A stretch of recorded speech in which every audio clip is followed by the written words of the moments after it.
Do not be afraid. We have no intentions of harming you. Remain calm. We are simply going to perform a simple examination and then release you. It is impossible to resist us, so we implore you to relax and allow us to proceed. Please continue to look deep into my eyes. I want to show you something.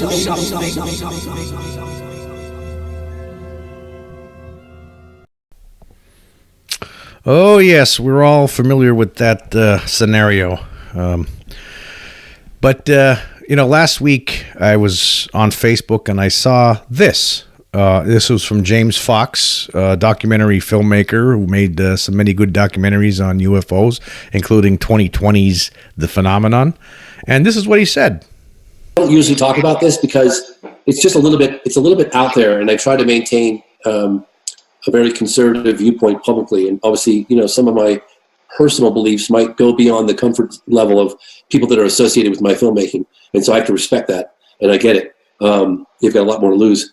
But I have met with very high-level people that really, really are in a position to know what's going on, people that have dumped millions and millions and millions of dollars into researching this stuff, people that you probably know about, that have shared stuff with me off the record that were so out there, I just went, you got to be kidding me. This is really what you think is happening? And is this like speculation or conjecture? It's like, no, this is like research at the highest level. And it's like, I'll give you a hint, and that's about as far as I want to go with it. And look, I'm not endorsing this, and I'm not saying that I believe it. I'm just saying that the people that I heard it from are people in a position to know. Like, I can't dismiss it because of the source.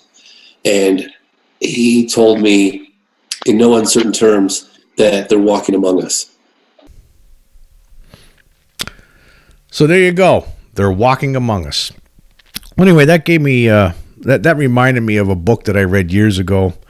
The book was written by David M. Jacobs, PhD, Temple University professor, who wrote a book called he wrote several books, but the book that I'm going to talk about here was a book that was published in 1998 called The Threat. And in that book, basically he lays out the entire alien agenda and why they're here and why we're seeing UFOs, and pretty much it explains everything. It's not a kind of book that's for the faint of heart, because the scenario that's presented is not something that any human anyway, would hope is going on here, would want to be going on here. And, basically to lay it out, Jacobs had, had sessions with hundreds of different men and women throughout the years who were alleged alien abductees, and he hypnotized many of these people, and his research, he came to conclusions after some time of what's going on here. So basically, we know the scenario. Well, anyway, he pretty much lays it out. You got to read this book. Very interesting, very scary. But anyway, he lays it out. Basically, what happens is there's different layers of these aliens. For one thing, there's the little ones that everyone's familiar with, the short little aliens. They're basically they do the menial work. Basically, they're the ones who actually handle the abductees, bring them into the room, into the spaceship, and lay them on the table. Then these taller grays come out. They're the ones who do the mind scan. They're the ones who stare into the abductees' eyes and put thoughts into their minds, extract information from their minds. It's they're the ones who make the people forget that what even happened, that they were even abducted. And in the background, standing in the shadows, are these insect-like beings who are even more in the hierarchy. They're higher up in the hierarchy, apparently, and they don't usually do anything. Sometimes they're involved in the examination process. Basically, it's a hybridization process. That's what it is. It's not just examinations. So basically what's going on here, men and women get abducted. The aliens, extract eggs, extract sperm, mix it with alien genetic material, and insert the embryo as an implant into the woman, where she for a couple of months she carries this unknowingly that she's carrying it. Then they're brought back into the spaceship where the fetus now is removed, and then placed in some sort of tank where it grows until it becomes a living sentient being. And then, of course, the abductees are also brought back to nurse and care for, give them human interaction, give the babies, the hybrid babies, human interaction. And there's different levels of hybrids, according to Jacobs. There's, the first stage hybrids are basically, they still look like aliens. First and second stage, they look like aliens, but hybrid, late stage hybrids, like fourth or fifth generation hybrids, they look like humans, and they could pass for humans on the street, according to the abductees, according to the information that Jacobs, got from the abductees during their hypnosis sessions. And the mind control that these beings are able to, the mind control that they have over humans is incredibly scary, actually. The neurology is unknown, but how they make them forget the abduction experience, according to Jacobs, is somehow they're able to take those memories, the abduction memory, instead of having it go into the short-term memory in your brain, they bypass that somehow, and it gets shoved into the long-term memory, and then there's a block put in front of it. It's still there. That's why you're still able to get it out of hypnosis, but because it's hard to get, it's hard to remember because it's in your long-term memory. I mean, imagine, somebody knocking on your door, and you answer the door, and then they go away, but that memory doesn't go to your short-term memory, it goes in your long-term memory. You wouldn't even know what happened because you're not thinking about it. It seems like it's something that happened a long time ago, so you forget about it. And it takes and then some of these abductees, the reason why some of them go to get hypnosis in the first place, because they remember some of these things, or they have missing time because they don't understand what's going on. But some of these memories still will bleed through somehow. But the aliens are very secretive about this program. That's why they're more secretive about that than they are about showing themselves in their flying saucers. But anyway, this hybridization program has been ongoing for decades, apparently. As far as we know, who knows how long? Really, since 1947, since they first start stoning up in mass, in force, when people really start noticing them, or how long has it been going on? Who knows? I don't think Jacobs actually knows for sure either. I mean, how the hell would he know? But so say it's going on since the 50s. Okay, so this is going on since the 50s. Well, anyway, Jacobs has determined that these things are at some point the purpose of this is for the aliens to have enough of these hybrids around that they're gonna be able to take over the planet. Basically, they're gonna take charge of this planet for whatever purpose, I don't know. But they're going to take over this planet. There'll be no multiple governments. There'll just be one government. And the leaders of this government will be these insect-type creatures that are standing in the shadows during the abduction process, watching the taller grays do this, perform the mind scan and hybridization program. So that's basically where we're heading, according to Jacobs. So it's very scary, though. I mean, it makes you think about a lot of different things. So it actually makes sense. These beings, it gives purpose to this whole thing. When you read a book like this, right?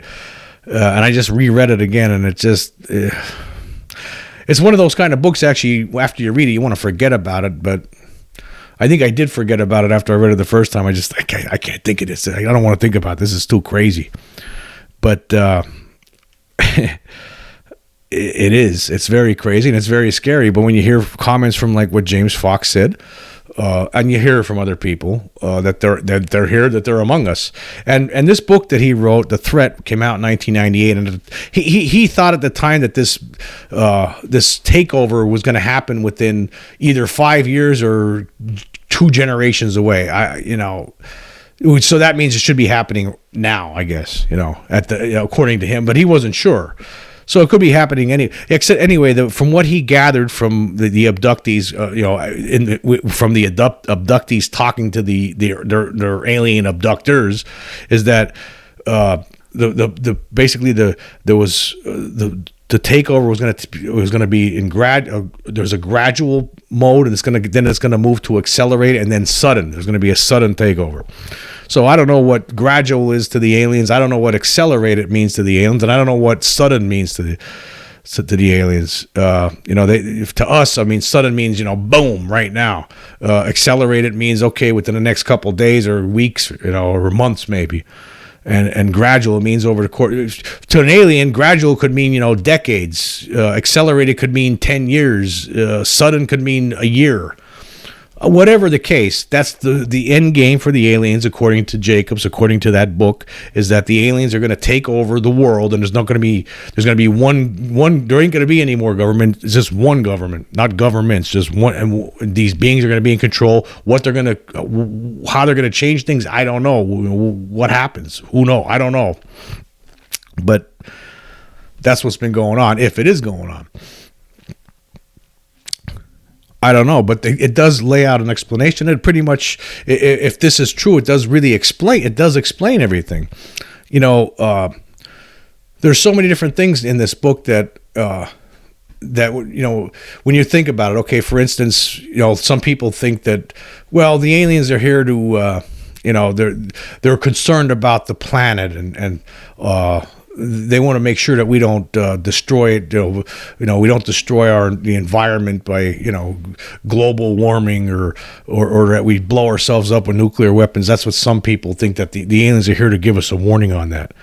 Well, Jacobs doesn't believe that. He thinks he's come to the conclusion that that's not the reason. In fact, there's really no proof of that. Now, you could say, well, okay, but back in 1994, for instance, in the aerial school incident that took place near Zimbabwe in South Africa, where it was like 60 kids, during a broad daylight in the middle of the day, during a play break, they're outside and a flying saucer, a flying saucer lands right outside the schoolyard, and all these kids go running to it, and these alien beings come out, and the alien beings make contact with all these kids and tell them, hey, you gotta try to, you're destroying the planet with pollution and giving them thoughts about how technology is ruining the planet. And then the aliens fly away. Now it's hard to say that all these kids were lying and that this didn't happen. So I believe that incident happened. I don't see how you could say a bunch of little kids decided to conspire and say, well, yeah, there's let's just pretend we saw aliens and they did this. No, that's impossible. So this had to happen. This is real. And these kids are grown up now, of course, and they say yeah, it was real. It really happened. So, but if the aliens are involved in this hybridization program, you wonder, okay, well, why would they do that then?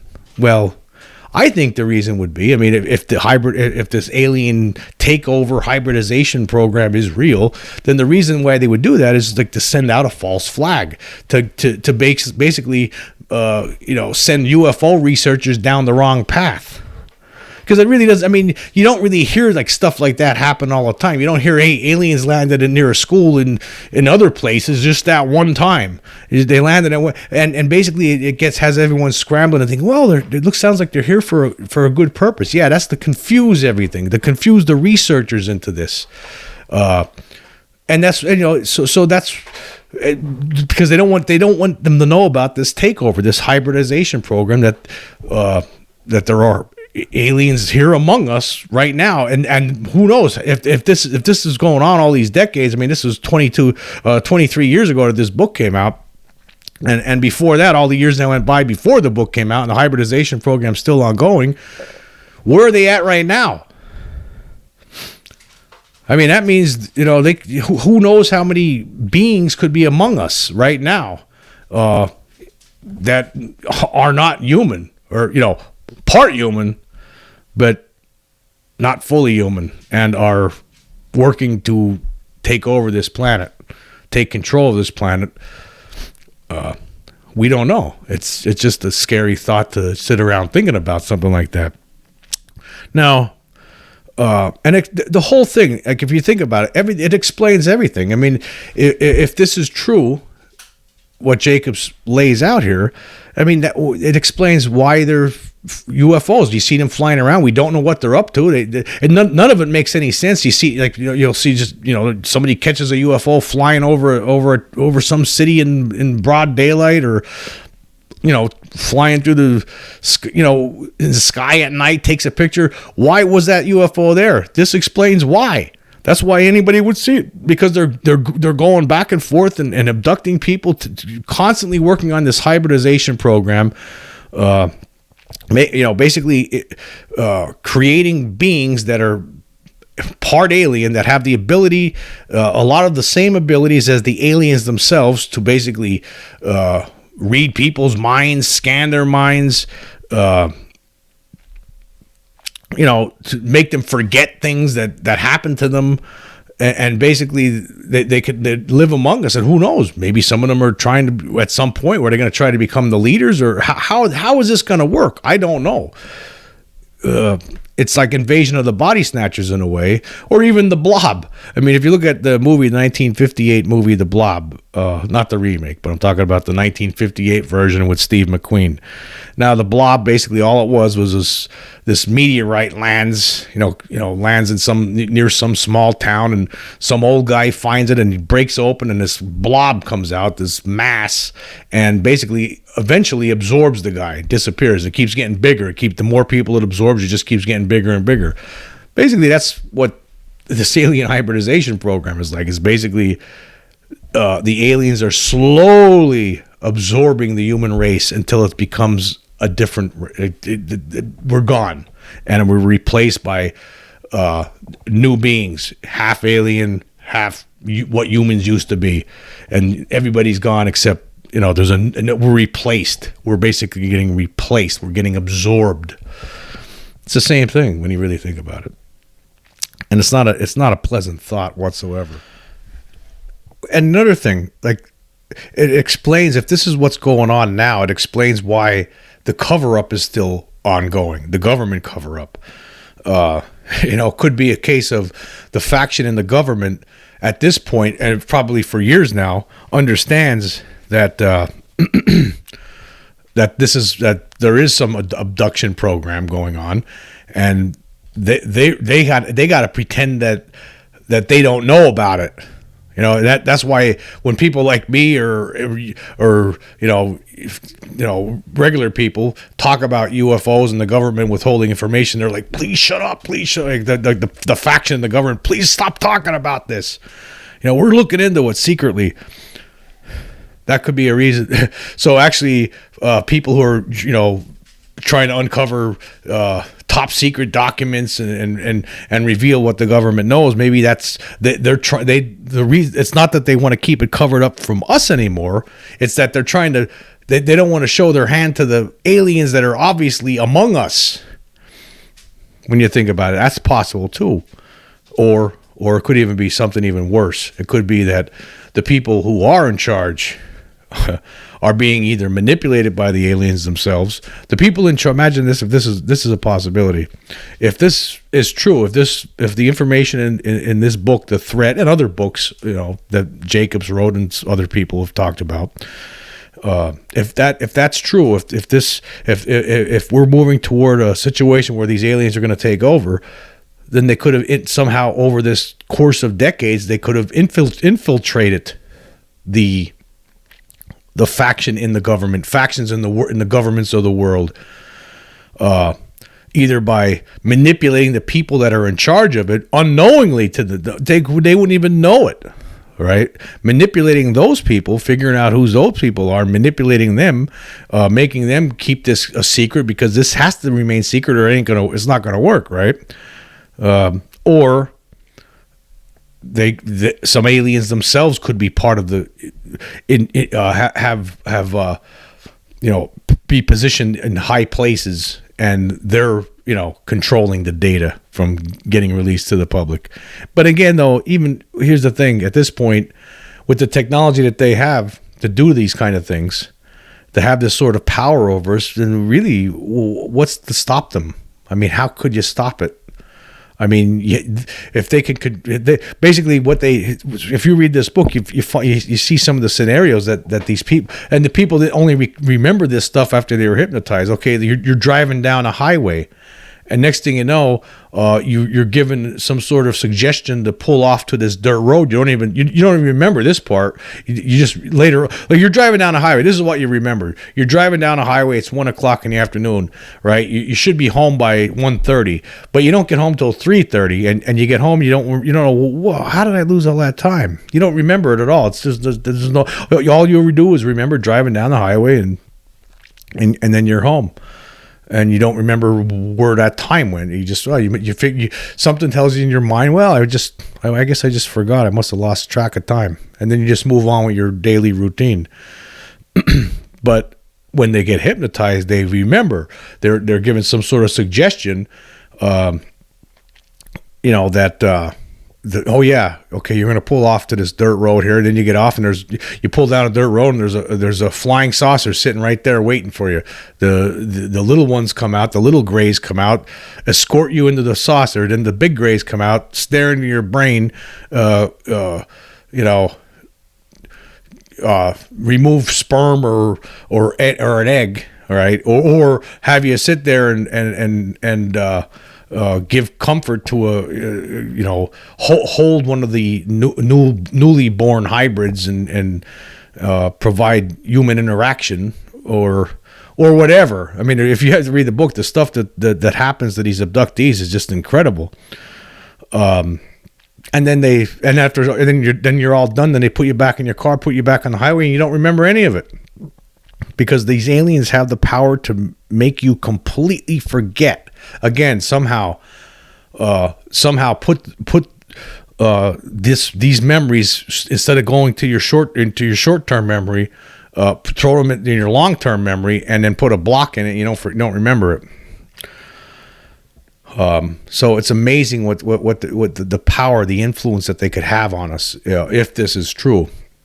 I really hope it's not true, but it's very convincing. I mean, if you read this book, I mean, you walk away with it, it's like, I don't know did I want to really know about this, because really, what could we do to stop it? There's nothing you could do to stop it. I mean, the things that these aliens are able to do, I mean, they're so way far more advanced than we are, that they're able to apparently move through solid walls. And according to a lot of abductees, they'll just sometimes they'll show up, they'll walk through a wall and get them, and then bring them to the ship. And do what they're gonna do. And it made me thinking of that. It reminds me of the incident that happened to me in Hawaii, where I had the dog. I talked about this in a different podcast, where I had this dog that disappeared for 2.5 hours, basically right in front of me, and then reappeared. I was living in Hawaii on the Big Island in 2007, and where I lived at, I pretty much lived in the middle of nowhere, and I was you couldn't cut the grass with a lawnmower, and it was just in this area it was very rocky terrain, very rough terrain, but there was weeds that grow, so I had to use a weed whacker to cut these weeds every week. They would, and the house was built on stilts. You could actually walk underneath the house because it was in a tropical rainforest. There was heavy rains there in this area, so these houses had to be built on stilts. And anyway, I went out. It was a Saturday, early Saturday afternoon, late Saturday. I think it was an early Saturday afternoon, actually. I went outside, and I this dog I just got it. probably within a few weeks earlier, a month earlier, and it was very wild. I was trying to get control over this dog. I mean, this dog was always completely, unbelievably hyper. So I brought the dog outside with me because when I went to cut the weeds, and because I knew if I didn't bring her outside, she was going to go crazy in the house and tear the house up. So I brought her outside. I put her on this long chain, connected the chain to her collar, wrapped the other end around one of the posts that was holding the house up, and then clicked it like in a loop, and then clicked it into one of the links, And so I started cutting the weeds, right? And the dog was going wild because of the sound of the weed whacker. And I saw the dog. I turned around. I walked under the house to hit some of the weeds there, and then like 10 seconds later, I turned around. The dog was gone, completely disappeared. I figured, well, she must have got scared because of the sound of the weed whacker, and she had to use enough force to pull the chain apart, and she ran into the bushes. All around my house, on the perimeter of the house, was these low to the ground, thick vegetation that was you couldn't really move. You couldn't walk through it. It was just too dense.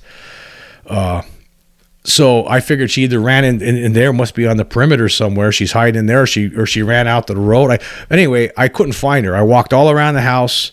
I walked out a dirt road. There was a dirt road that went from my house to this other dirt road, and that dirt road led like for a few miles away. What led to a highway. So I'm walking all over the place, yelling for her. Can't find her. Looked all around the house, couldn't find her. And like an hour of me looking around for her went by, and I couldn't find her. So then I got scared. I thought, well, maybe she ran out near the highway or something, and was running around with a chain on her, and somebody picked her up and took her to the animal shelter. So I actually drove to the animal shelter to see if anybody brought a dog there. They did not.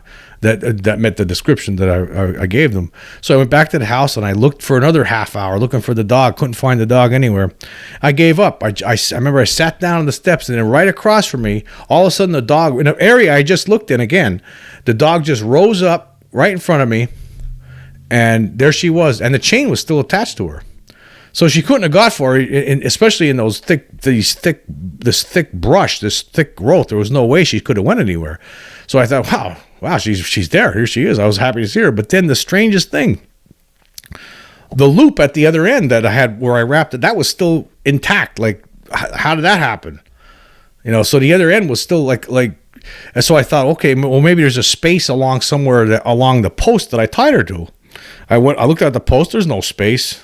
And I thought, okay, well, maybe it was a different post. So I looked at all the different other posts that I possibly could have had her tied to, and guess what? There was no spaces anywhere. So how did that happen? I mean, it was almost as though solid matter passed through solid matter. And I didn't know. It took me a while to realize that it was most likely aliens were there, because I can't explain it otherwise. And how did they do it? I mean, the dog basically disappeared, and it was all and right in front of me almost. I mean, 10 seconds, there it is. I turn away, and then 10 seconds later, she's gone, and completely gone, with this big long chain attached to her. And what happened? What did they do? I don't know. Did they take her on board, do an examination on the dog, and then put some kind of an implant in her? They might have, because a couple of months later, that dog got killed. And when that dog got killed, I got home from work on the night before Thanksgiving in 2007, and I took the dog outside. And by this point, I had her calm down a little bit. I was starting to train her, starting to get her, had her trained better by that point. And I felt bad for her because I was going to go to the movies when I got home from work that night, and I felt bad for the dog. So I'm just going to leave her outside, because I lived in the middle of nowhere, and it was miles and miles away from the highway. So I figured I'll just leave her out today. I didn't want to. So I got in the car and I'm driving. It was getting dark out, and I remember looking in the rearview mirror, and I saw her sitting there watching me drive away. I'm thinking, okay, good, she's going to stay. I drove all the way to the highway on this dirt road, got on the highway, and I was driving down the highway, and all of a sudden there was this loud sound in my left ear. I've never had something like this happen before or since, but it was it's something like tinnitus, but a lot louder. And it went, ee! for a little while, and I was like looking around, didn't know what was going on. So I ended up going to the movies. I met this girl I was dating at the time. We went to the movies to see The Mist. Very depressing movie, by the way. And then that night I got back to the house, and I'm looking for the dog. The dog wasn't around. The next morning, I was going to go over to this girl's house to have Thanksgiving dinner, and I called her up. I said, I got to try to find the dog. I can't find the dog. It was pouring rain out that morning. I was driving up and down the dirt road, along the highway, calling for her. Then I found her body laying on the side of the highway. Apparently, she had followed the car all the way out to the highway and then somehow got hit. But then I remembered later on that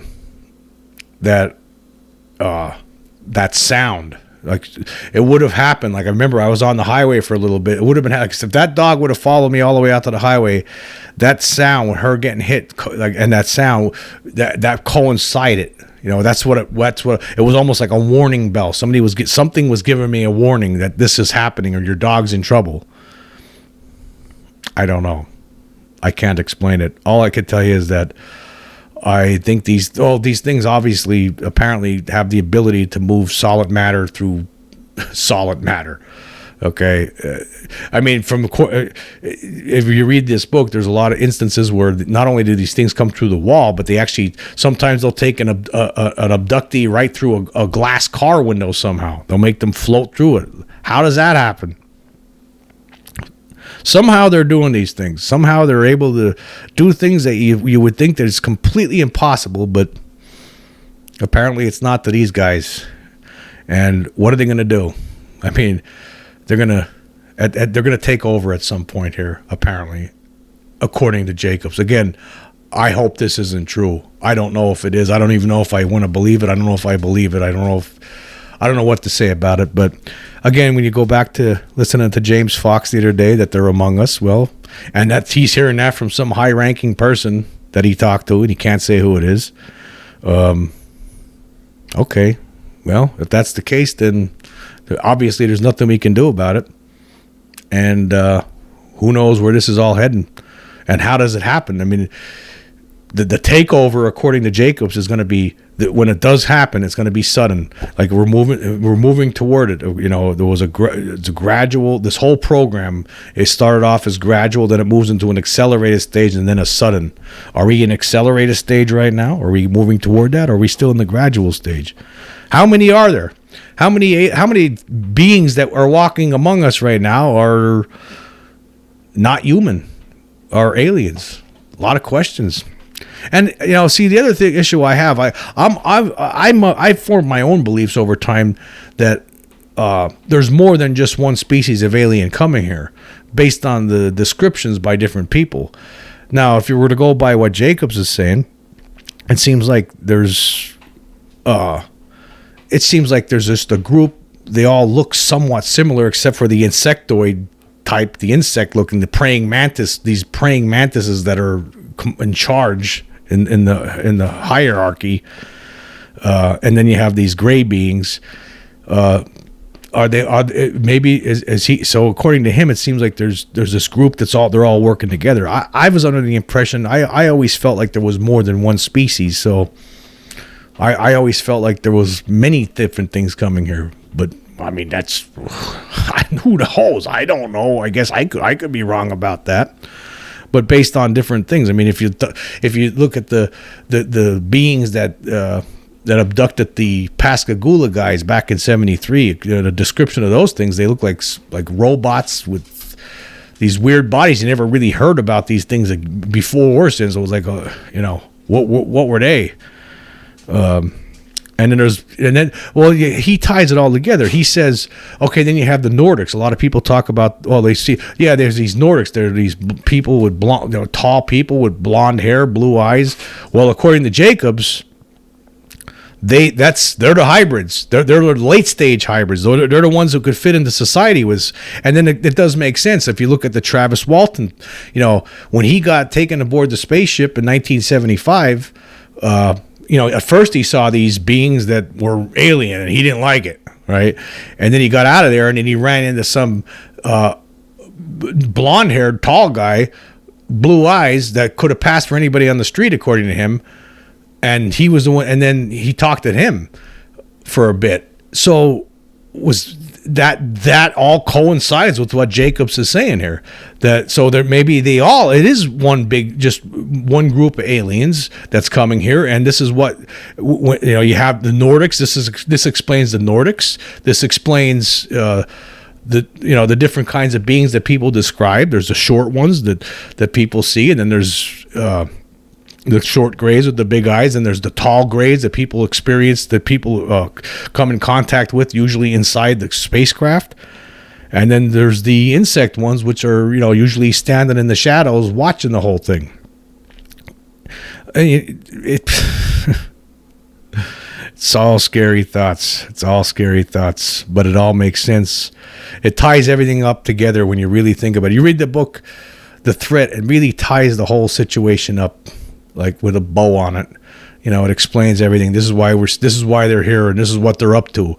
People don't, they're just flying saucers are flying around, they're studying us. They're not studying us, according to Jacobs. They're using our bodies and for this hybridization program with plans to take over at some point.